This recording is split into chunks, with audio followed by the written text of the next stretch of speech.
You know, you can have the most brilliant business plan in the world, but it's basically worthless. Why? Because without the right engine to make it go, it's just a piece of paper. So today, we're going to talk about how to build that engine. We're talking about the structure that turns a great plan into a winning reality. And to get us started, let me ask you this. Picture it. You're a smaller company, a challenger, and you decide you want to take on the biggest names on the planet. I mean, the global giants. Where do you even start?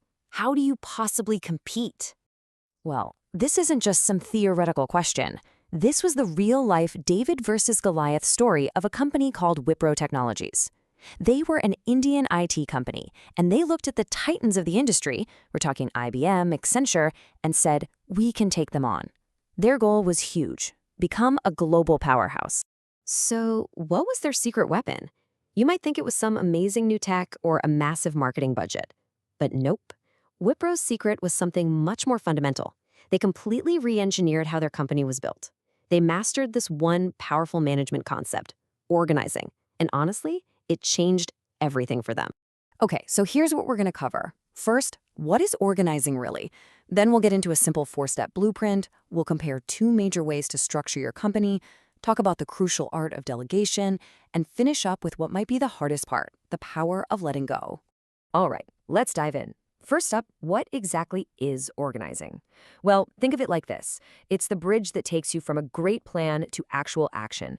It's basically the skeleton of your company. It's the framework that holds everything together and lets it move forward. So yeah, the official definition says it's a process. And it is. It's all about figuring out who does what, how they work together, and making sure every single resource you have, from your people to your budget, is pointed right at your goals. It really is that crucial link between planning and, well, doing. Here's a simple way to think about it. Imagine you have a dozen students and a huge shipment of library books.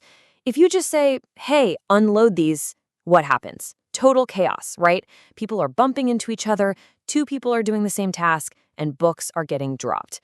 But if one person steps up and organizes, you 3 unpack, you 4 stamp, you 5 shelve, suddenly the job gets done smoothly and way faster. That is the power of organizing, right there. Okay, that sounds great in theory, but how do you actually do it? How do you turn that chaos into clarity? Well, it's not some big mystery. There's actually a pretty straightforward 4-step blueprint that works for pretty much any organization. And here it is. The process is really just 4 key steps. First, you identify and divide the work. You got to break that giant project down into bite-sized pieces. Step 2, departmentalization. That's just a fancy word for grouping similar jobs together. Think marketing team, finance team. Step 3, assign the duties. You put the right people on the right tasks. And finally, step 4, you establish reporting relationships. Super important, because everyone needs to know who their boss is and who they answer to. It's simple, right? But incredibly powerful. So once you've got that 4-step process in your head, the next big decision is what kind of structure you're going to build. There are really 2 main models that most companies fall into, and believe me, the choice you make here has some pretty massive consequences. The first one is probably the one you're most familiar with, the functional structure. It's the classic setup. All the marketing folks are in one department, all the finance folks are in another, HR is over here.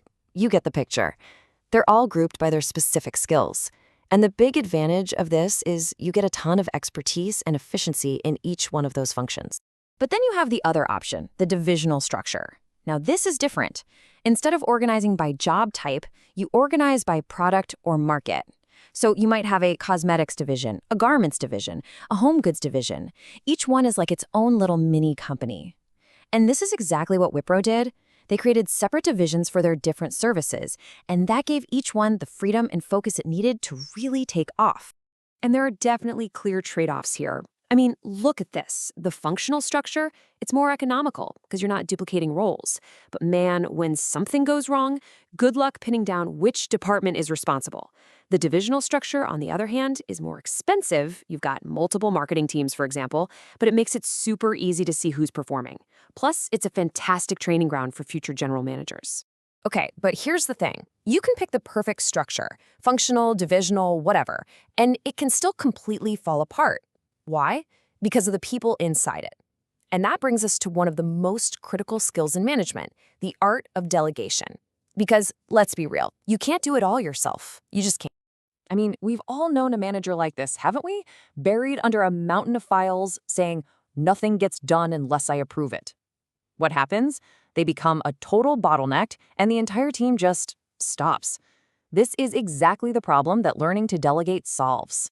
So what is delegation really? At its core, it's a manager giving a subordinate the authority they need to get a job done. And it's so much more than just dumping your work on someone else. It's about empowering your people and, just as important, freeing yourself up to focus on the high priority stuff that only you can do. And here's maybe the most crucial part to understand. Delegation has 3 elements. Authority, that's the right to command, flows down to your subordinate. But the other 2, responsibility and accountability, they flow up. You can give someone the authority to complete a task, but you, the manager, are still ultimately responsible for it. The buck still stops with you. You can't delegate accountability. Okay, now let's take this idea of delegation and blow it up. Imagine applying that principle not just to one manager and one employee, but across the entire organization. When you do that, you get to something truly powerful: decentralization. The famous management thinker Henri Fayol put it perfectly. He said anything that increases the importance of a subordinate's role is decentralization. Anything that reduces it is centralization. It's really that simple. It's about trusting your people and pushing the power to make decisions down to the lowest possible level. And that's why it's more than just a tactic. It's a whole philosophy. It's a fundamental belief that the people on the front lines, the ones actually doing the work, often know best. And this right here was Wipro's superpower. They embraced decentralization, and it completely unleashed their potential for growth and innovation. And the benefits? Oh man, they are huge. Your team takes more initiative. You start developing your future managers right there on the job. Decisions get made way faster. Top management is relieved of day-to-day firefighting. It fuels growth, and it actually gives you better control. It's a win across the board. And if you want proof that this works on a massive global scale, look no further than Johnson & Johnson. Now check this out. Johnson & Johnson isn't one monolithic corporation. It's actually a collection of around 190 smaller, decentralized companies. Think about that.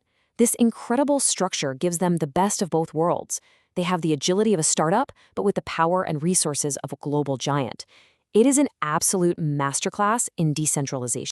So all of this, the 4 steps, the different structures, delegation, decentralization, it all leads to one final big question. These aren't just business school theories. They are the literal tools you use to build an organization that can win. So I'll leave you with this.